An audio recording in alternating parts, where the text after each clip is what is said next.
SEO, social media marketing, email marketing, PPC advertising. Where do you start and how do you use these to get more traffic to your website? If you're a beginner to digital marketing and you want to cut through the noise, then keep watching because I'm going to show you how all of these work based on a decade of experience rather than just theory. Stay tuned. What's up marketers, Samo here with Ahrefs, the SEO tool that helps you grow your search traffic, research your competitors, and dominate your niche. Today I'm going to share 7 digital marketing strategies that I have personally used and gotten results with. And if there's only one thing that you take away from this video, it's to not try all of these at once. Instead, pick one of these strategies, experiment, and master the channel before moving on to the next. Let's get to it. So before we dig into these strategies, you need to make sure that you're adopting today's mindset of the consumer. Today we live in a content-first world. People are looking for information before they buy. So you need to really put yourself in the buyer's shoes rather than allowing yourself to get blinded by how great you think your products and services are. The mentality you need to adopt is to help people rather than trying to cold sell them. When you help people solve problems through free and valuable content that is relevant to your business, you reach larger audiences and build trust. The best part is that you get the opportunity to show people how your products and services can help them solve their problems and fulfill their desires and needs. Alright, so the first internet marketing strategy is blogging with SEO in mind. Now, blogging isn't writing about what you did today or even something more noble like an epiphany you had. That's a diary. But don't get me wrong, this kind of content can work well if you have an existing and loyal audience. But for most of us that just want to get more traffic, leads, and sales, we need to intentionally target problems that your target audience wants to solve. In the world of blogging, this whole process can be summed up as a technique called keyword research. Let me show you 2 clear-cut examples on how keyword research works. In the first example, let's say you sell physical products like computer parts and accessories. What do you think future customers might be searching for in Google? Probably questions like, why is my computer so slow? How to build a computer? How to speed up a computer? These are all very real problems and people are looking for solutions. In fact, Ahrefs Keywords Explorer tells us that these exact search queries get tens of thousands of searches each month. Now, the best part about these specific queries is that you can help people solve their problems while integrating products from your store in the content. Why is my computer so slow could come down to a hard drive, CPU, or RAM problem. So help your readers diagnose the problem and offer product solutions within your post. How to build a computer would be a super easy plug for any computer components. They're already showing intent to build, so it's unlikely that they've already purchased parts and peripherals. Alright, second example. Let's say you're a real estate agent and you're compensated when someone buys, sells, or rents a property. Now, the thing that most agents do is boast about how many homes they've sold or how they won an award that you nor I have never heard of. My point is that the average buyer or seller doesn't care. And to prove my point, no one's searching for things like which realtor won the most awards in New York. But again, potential customers are looking for solutions to their problems. Problems like how to invest in real estate, how to buy a house, what credit score is needed to buy a house. And again, these all have the potential to attract a massive audience. By ranking in Google for something like how to invest in real estate, you're now attracting potential buyers with deep pockets and they likely have intent to buy. Content on how to buy a house would likely require the work of an agent at some point, which could be you. What credit score is needed to buy a house is a great way to show that your knowledge and intentions go beyond making a sale. The best thing about blogging for SEO is that once you rank, you'll be getting free, consistent, and passive traffic from Google. If you're new to SEO, I highly recommend watching our SEO for Beginners video, which will give you a nice overview of what SEO is, how it works, and how you can get it to work for you. I'll also link up some additional resources on doing keyword research that grows traffic and revenue, as well as a video on how to write a blog post with SEO in mind. For now, let's move on to the second strategy, which is to invest in video content, specifically on YouTube. YouTube is the second most visited search engine in existence. To top that off, video carousels nearly doubled in 2017 in Google search results. Video isn't just the future, it's the present. And the same principle of helping potential customers works for video too. When people go to video search engines like YouTube, they're looking to find answers to their questions. For example, if you bought a so-called new iPhone X on eBay, you might search for iPhone X unboxing and see if all the contents are in the box. And according to Ahrefs Keywords Explorer, 108,000 searches are happening each month globally on YouTube alone for this keyword. In fact, this video that you're watching right now was chosen because I can see that people are specifically looking for digital marketing tutorials for beginners. To come up with topic ideas that people are searching for in your niche, head over to Ahrefs Keywords Explorer, switch the search engine to YouTube, and search for a broad keyword in your niche. Let's use makeup as an example. Now, makeup as a standalone keyword isn't a problem, so let's go to the questions report where you can see popular questions people are searching for on your topic. And right away, you'll see great topic ideas like how to clean makeup brushes and how to cover acne with makeup. Now, when you're creating these videos, try and keep the fluff out and pack in as much necessary value as possible. Doing this has helped us grow our YouTube views to over 150,000 views per month, and best of all, since all of our videos show how our SEO tools can help, it's led to thousands of new paying leads and customers specifically mentioning that they found us through YouTube. Most of our video growth was done through YouTube SEO, so I'll leave links to a tutorial to help you rank your videos and get more views. Next up is social media marketing. Rather than covering every social media network, I want to pass on a couple of important tips that will help you grow your social channels. The first is to focus on just one social media channel when you're just starting out. It takes time to build a following, but numbers aren't everything. What you want is a loyal following.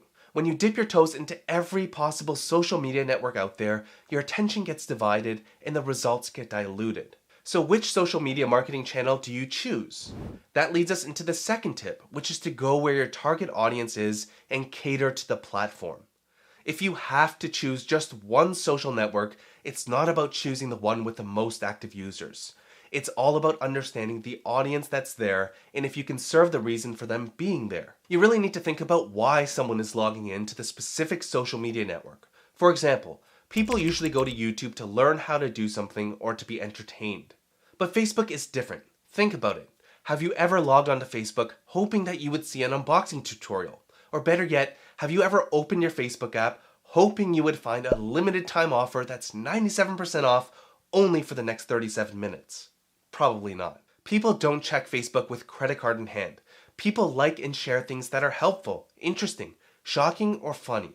So if you're going to try and bring people into your world, present your message as a story, video, or something else that will likely stand out from the endless feed of vacation vanity shots. Pinterest, on the other hand, is primarily a social search engine where people can control what they want to search for. The primary intent of users on this platform is to get inspired, learn things, and plan to do things. So create content that caters to their intent for being there. So if this is your audience, take advantage of a less competitive landscape from both an ads and organic perspective. Speaking of ads, that's the next digital marketing strategy on the list for today. When it comes to paid advertising, please do not throw your money blind into an ad network because you read that it was good. What works for one person won't necessarily work for the next person. Instead, think about the ABCs of paid advertising. A is for audience, B is for budget, and C is for commerciality. We've already covered the audience part. You want to engage on social networks where your target audience hangs out. Budget is the next one. Bloomberg reported that Google and Facebook own a combined 58% of the $111 billion market. Now, the way ads work are usually based on auctions. The more advertisers there are, the more expensive it gets for you and I. So let's say you're in the ultra-competitive industry of conference calling. If we search for that keyword in Keywords Explorer with Google set as the search engine, you'll see that the cost per click from Google Ads is $20. If you have an ad budget of, let's say, $1,000 per month, then you'd only be able to get 50 clicks before your budget was depleted. Instead, you can do two things. The first option is to look for keywords that have a lower cost per click. Just go to the phrase match report to see all keywords in our keyword database that contain your target keyword. Next, set a filter to only show keywords that have a maximum cost per click of something lower like $5. From here, you can filter through the list and see if there's some more lucrative opportunities rather than spending $20 per click.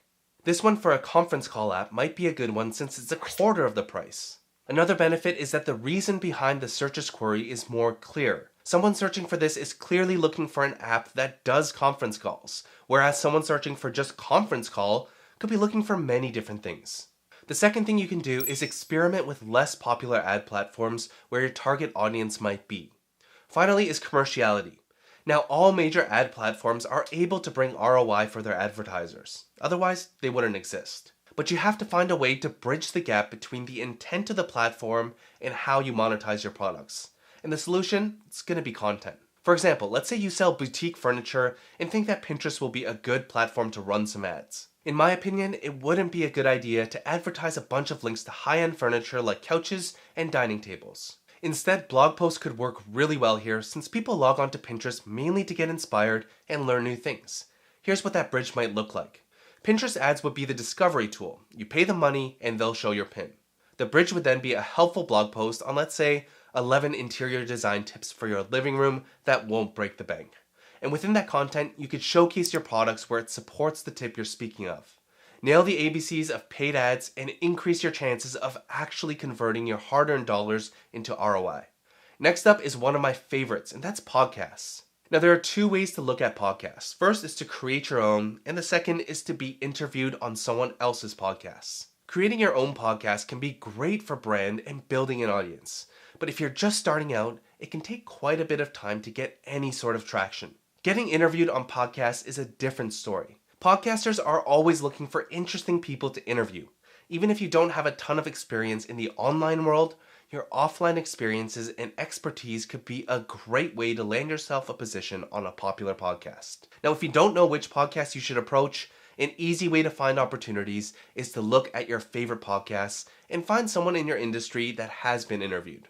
Looking at the podcast page for Entrepreneur on Fire, you'll see this episode with Jim Quick. Now, if we click through to the interview, you'll notice two things. The first is that the guest name is in the title. This is very common for podcast interviews. Second is the link on the page. The host will almost always link to the guest homepage in the show notes. Knowing this, we can use a tool like Ahrefs Site Explorer to find all podcasts they've been interviewed on. So I'll enter in jimquick.com, and I'll also set the search mode to a URL search so we can find pages that are linking specifically to the homepage. Once the overview page loads, go to the backlinks report, which will show you all of the pages that are linking to this URL. Finally, let's use the include search and type in Jim Quick. And to keep our results super relevant, I'm going to set the filter to search for his name only in the titles of the referring pages. And we now have around 120 podcasts we can pitch to get interviewed. So filter through relevant podcasts and pitch the host as to why they should interview you and the value you can give to their audience. Next on the list is email marketing. If you've ever looked into email marketing, then you've probably heard people claiming that email is king. But I promise you that once you get into it, you'll quickly discover that it's not as turnkey as online gurus make it sound. Now, don't get me wrong, email marketing is great, but first you need traffic to get email subscribers. It also requires opt-in forms to turn a visitor into a subscriber. In my opinion, email is a great long play to build connection with your audience and even sell high-ticket items. So my tip for you on email marketing is quite simple. First, focus on building your email list from day one. It's important, and you might as well collect emails from interested people from the start, even if it's not a substantial list. But be realistic with your goals, and as you build your audience, put more time into your email list and see how it can serve your business. The final strategy is to use forums and community boards. Community forums like Quora, Reddit, and Facebook are great promotion channels. But before you go off and start posting links to your product pages, there are a few things you need to understand, and these are all based around the unspoken rules of spam. First, don't promote your products or services pages within these groups. The intent of users on these platforms is to learn, not to be sold to directly. Instead, think of these networks as a place to share your expertise, build relationships, and help others. Second, use links to your content sparingly. If you're constantly posting links to your blog and have justified in your head that this is non-promotional, then you're most likely wrong. Links can be more appropriate based on the network you're posting on. For example, Quora generally has longer answers, and linking to your content where it supports your point is a good idea. Facebook groups, on the other hand, are a different story. Let's say you're a real estate agent and you join a first-time homebuyers group on Facebook. If someone asks a question like, "I'm looking to buy my first home and was wondering if I can even get a mortgage." Now, if every agent on that group posts links to their website, can you see how spammy that could get? Instead, it would make sense to post a link to someone else's affordability calculators or offer introductions to B lenders. The point is that helping first will go a lot farther than self-promotional content that can taint your reputation. Now, I'd love to hear from you. Which digital marketing strategy do you think is most effective in online marketing? Let me know in the comments, and if you enjoyed this video, then make sure to like, share, and subscribe for more actionable SEO and marketing tutorials. So keep grinding away, focus on one marketing channel before trying the next, and I'll see you in the next tutorial.